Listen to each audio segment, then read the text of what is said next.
चन्द्रशेखराष्टकम्। चन्द्रशेखर चन्द्रशेखर चन्द्रशेखर पाहि मां। चन्द्रशेखर चन्द्रशेखर चन्द्रशेखर रक्ष मां। चन्द्रशेखर चन्द्रशेखर चन्द्रशेखर पाहि मां। चन्द्रशेखर चन्द्रशेखर चन्द्रशेखर रक्ष मां। रत्नसानुसरासनं रजताद्रिशृङ्गनिकेतनं सिञ्जिनीकृतपन्नगेश्वरमच्युतानलसायकं क्षिप्रदग्धपुरत्रयं त्रिदशालयैरभिवन्दितं चन्द्रशेखरमाश्रये मम किं करिष्यति वै यमः।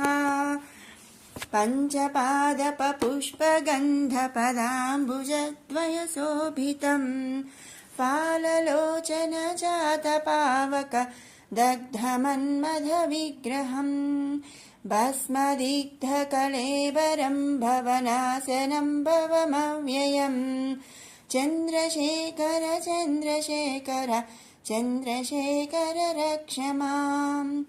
मत्तवारणमुख्यचर्मकृतोत्तरीयमनोहरं पङ्कजासनपद्मलोचन पूजिताङ्घ्रिसरोरुहं देवसिन्धुतरङ्गश्रीकर सिक्तशुभ्रजटाधरं चन्द्रशेखर चन्द्रशेखर चन्द्रशेखर पाहि माम्। यक्षराजसखम्बगाक्षहरं भुजङ्गविभूषणं शैलराजसुतापरिष्कृतचारुवामकलेबरं क्षेलनीलगलं परस्वधारिणं मृगधारिणं चन्द्रशेखर चन्द्रशेखर चन्द्रशेखर पाहि माम्। कुण्डलीकृतकुण्डलीश्वर कुण्डलं वृषवाहनं नारदादिमुनीश्वरस्तुतवैभवं भुवनेश्वरम् अन्धकान्तकमाश्रितामरपादपं समनान्तकं चन्द्रशेखर चन्द्रशेखर चन्द्रशेखर रक्ष माम्। भेषजं भवरोगिणामखिलापदामपहारिणं दक्षयज्ञविनाशनं त्रिगुणात्मकं त्रिविलोचनं भक्तिमुक्तिफलप्रदं सकलाघसङ्घनिबर्हणं चन्द्रशेखर चन्द्रशेखर चन्द्रशेखर रक्ष माम्। भक्तवत्सलमर्चितं निधिमक्षयं हरिदम्बरं सर्वभूतपतिं परात्परमप्रमेयमनुत्तमं सोमवारिणभूहुतासन सोमपाद्यखिलाकृतिं चन्द्रशेखर चन्द्रशेखर चन्द्रशेखर पाहि माम्। विश्वसृष्टिविधायकं पुनरेव पालनतत्परं संहरं तमपि प्रपञ्चमशेषलोकनिवासिनं क्रीडयन्तमहर्निशं गणनाथयूथसमन्वितं चन्द्रशेखर चन्द्रशेखर चन्द्रशेखर रक्ष माम्। मृत्युभीतमृकण्डुसूनुकृतस्तवं शिवसन्निधौ यत्र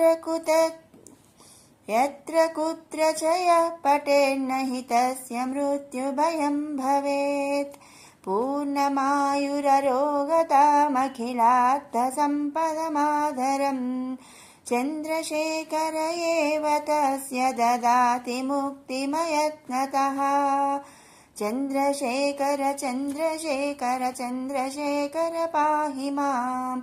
चन्द्रशेखर चन्द्रशेखर चन्द्रशेखर रक्ष माम्। चन्द्रशेखराष्टकम्। चन्द्रशेखर चन्द्रशेखर चन्द्रशेखर पाहि मां। चन्द्रशेखर चन्द्रशेखर चन्द्रशेखर रक्ष मां। चन्द्रशेखर चन्द्रशेखर चन्द्रशेखर पाहि मां चन्द्रशेखर चन्द्रशेखर चन्द्रशेखर रक्ष माम् रत्नसानुसरासनं रजताद्रिशृङ्गनिकेतनं सिञ्जिनीकृतपन्नगेश्वरमच्युतानलसायकम् क्षिप्रदग्धपुरत्रयं त्रिदशालयैरभिवन्दितं चन्द्रशेखरमाश्रये मम किं करिष्यति वै यमः पञ्चपादपपुष्पगन्धपदाम्बुजद्वयशोभितं फाललोचनजातपावक दग्धमन्मथविग्रहं भस्मदिग्धकलेबरं भवनाशनं भवमव्ययं चन्द्रशेखर चन्द्रशेखर चन्द्रशेखर रक्ष माम् मत्तवारणमुख्यचर्मकृतोत्तरीयमनोहरं पङ्कजासन पद्मलोचन पूजिताङ्घ्रिसरोरुहं देवसिन्धुतरङ्गश्रीकर सिक्तशुभ्रजटाधरं चन्द्रशेखर चन्द्रशेखर चन्द्रशेखर पाहि माम् यक्षराजसखं बघाक्षहरं भुजङ्गविभूषणं शैलराजसुतापरिष्कृतचारुवामकळेबरं क्षेलनीलगलं परस्वध धारिणं मृगधारिणं चन्द्रशेखर चन्द्रशेखर चन्द्रशेखर पाहि माम् कुण्डलीकृतकुण्डलीश्वर कुण्डलं वृषवाहनं नारदादिमुनीश्वरस्तुतवैभवं भुवनेश्वरम् अन्धकान्तकमाश्रितामरपादपं समनान्तकं चन्द्रशेखर चन्द्रशेखर चन्द्रशेखर रक्ष माम् भेषजं भवरोगिणामखिलापदामपहारिणं दक्षयज्ञविनाशनं त्रिगुणात्मकं त्रिविलोचनं भक्तिमुक्तिफलप्रदं सकलाघसङ्घनिबर्हणं चन्द्रशेखर चन्द्रशेखर चन्द्रशेखर रक्ष माम् भक्तवत्सलमर्चितं निधिमक्षयं हरिदम्बरं सर्वभूतपतिं परात्परमप्रमेयमनुत्तमम् सोमवारिणभूहुतासन सोमपाद्यखिलाकृतिं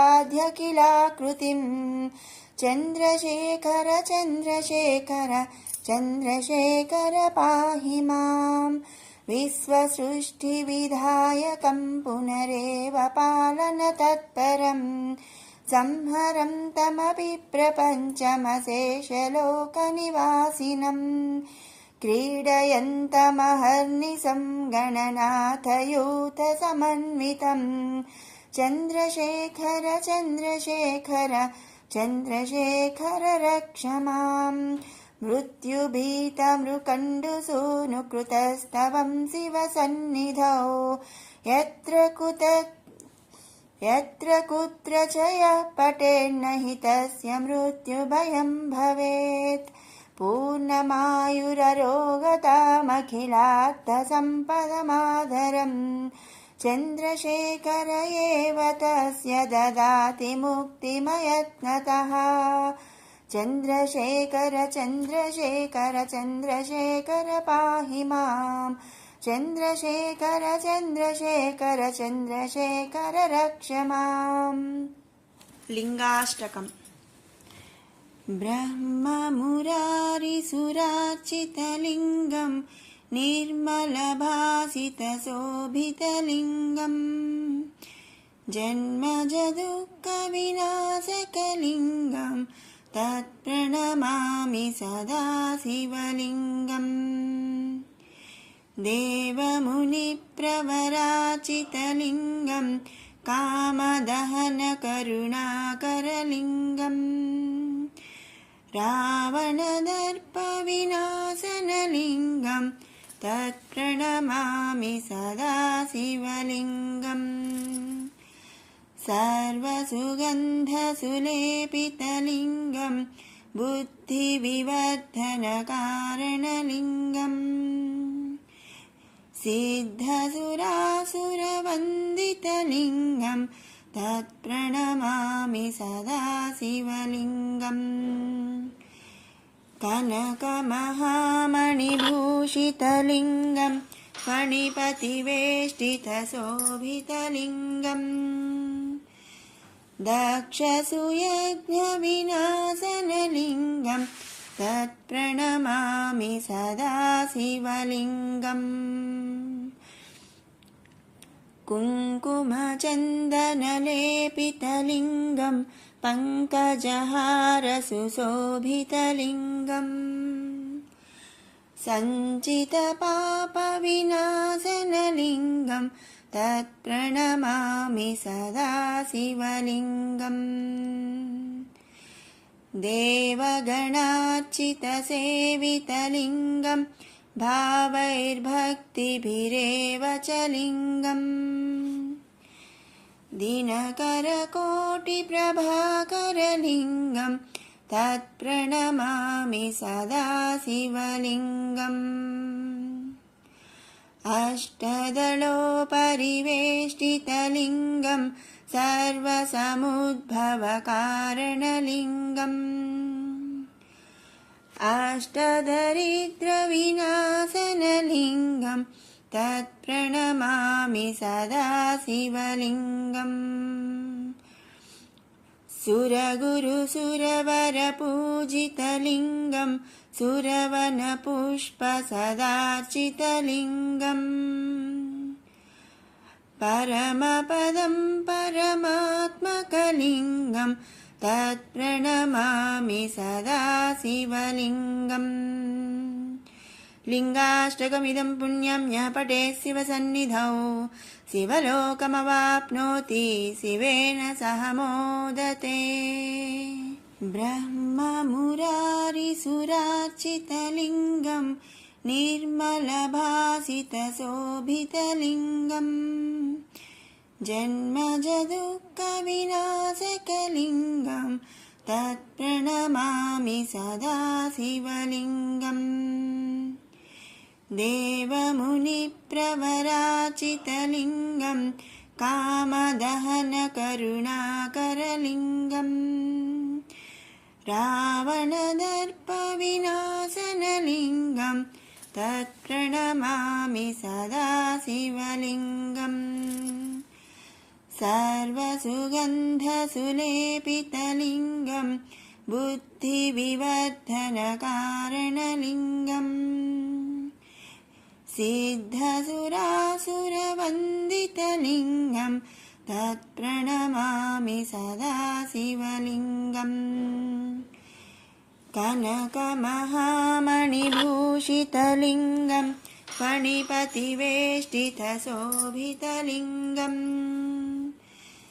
दक्षसुयज्ञविनाशनलिङ्गं तत्प्रणमामि सदा शिवलिङ्गम् कुङ्कुमचन्दनलेपितलिङ्गं पङ्कजहारसुशोभितलिङ्गम् सञ्चितपापविनाशनलिङ्गं तत्प्रणमामि सदा शिवलिङ्गम् देवगणार्चितसेवितलिङ्गं भावैर्भक्तिभिरेव च लिङ्गम् दिनकरकोटिप्रभाकरलिङ्गं तत्प्रणमामि सदा शिवलिङ्गम् अष्टदलोपरिवेष्टितलिङ्गं सर्वसमुद्भवकारणलिङ्गम्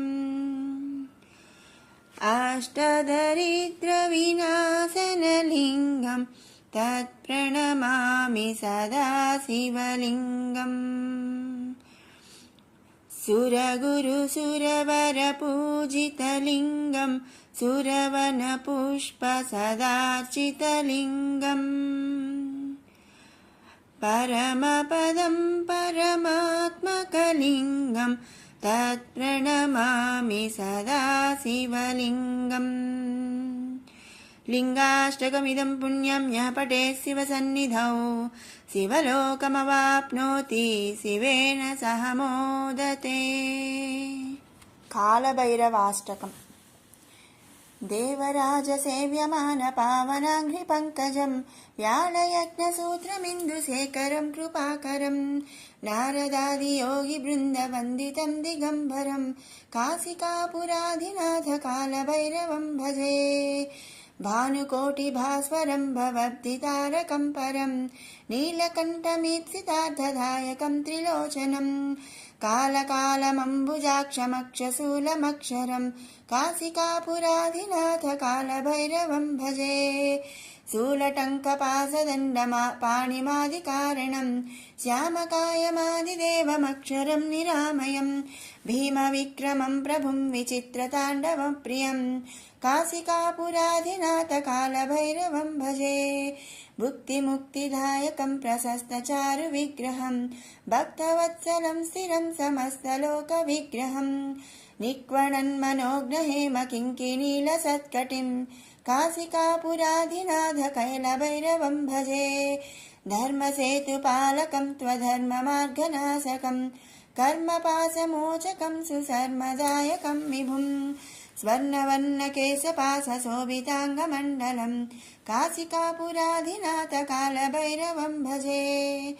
रत्नपादुकाप्रभाभिरामपादयुग्मकं नित्यमद्वितीयमिष्टदैवतं निरञ्जनं मृत्युदर्पनाशनं कराळदं च मोक्षणं काशिकापुराधिनाथकालभैरवं भजे। अट्टहासभिन्नपद्मजाण्डकोशसन्ततिं दृष्टिपातनष्टपापजालमुग्रशासनम् अष्टसिद्धिदायकं कपालमालिकाधरं काशिकापुराधिनाथकालभैरवं भजे। भूतसङ्घनायकं विशालकीर्तिदायकं काशीवासिलोकपुण्यपापशोधकं विभुं नीतिमार्गकोविदं पुरातनं जगत्पतिं काशिकापुराधिनाथकालभैरवं भजे। कालभैरवाष्टकं पठन्ति ये मनोहरं ज्ञानमुक्तिसाधकं विचित्रपुण्यवर्धनं शोकमोहलोभदैन्यकोपतापनाशनं ते प्रयान्ति कालभैरवाङ्घ्रिसन्निधिं ध्रुवम् इति श्रीमच्छङ्कराचार्यविरचितं श्रीकालभैरवाष्टकं सम्पूर्णम्। देवराजसेव्यमानपावनाङ्घ्रिपङ्कजं व्यालयज्ञसूत्रमिन्दुशेखरं कृपाकरं नारदादियोगिवृन्दवन्दितं दिगम्बरं काशिकापुराधिनाथकालभैरवं भजे। भानुकोटिभास्वरं भवद्दितारकं परं नीलकण्ठमीप्सितार्थदायकं त्रिलोचनं कालकालमम्बुजाक्षमक्षशूलमक्षरं काशिकापुराधिनाथकालभैरवं भजे। शूलटङ्कपाशदण्डपाणिमादिकारणं श्यामकायमादिदेवमक्षरं निरामयं भीमविक्रमं प्रभुं विचित्रताण्डवप्रियं काशिकापुराधिनाथकालभैरवं भजे। भुक्तिमुक्तिदायकं प्रशस्तचारुविग्रहं भक्तवत्सलं स्थिरं समस्तलोकविग्रहं निक्वणन्मनोग्रहेमकिङ्किणीलसत्कटिं काशिकापुराधिनाथकैलभैरवं भजे। धर्मसेतुपालकं त्वधर्ममार्गनाशकं कर्मपाशमोचकं सुधर्मदायकं विभुं स्वर्णवर्णकेशपाशशोभिताङ्गमण्डलं काशिकापुराधिनाथकालभैरवं भजे। रत्नपादुकाप्रभाभिरामपादयुग्मकं नित्यमद्वितीयमिष्टदैवतं निरञ्जनं मृत्युदर्पनाशनं कराळदं च मोक्षणं काशिकापुराधिनाथकालभैरवं भजे। अट्टहासभिन्नपद्मजाण्डकोशसन्ततिम् दृष्टिपातनष्टपापजालमुग्रशासनम् अष्टसिद्धिदायकं कपालमालिकाधरम् काशिकापुराधिनाथकालभैरवं भजे भूतसङ्घनायकं विशालकीर्तिदायकं काशीवासिलोकपुण्यपापशोधकं विभुं नीतिमार्गकोविदं पुरातनं जगत्पतिं काशिकापुराधिनाथकालभैरवं भजे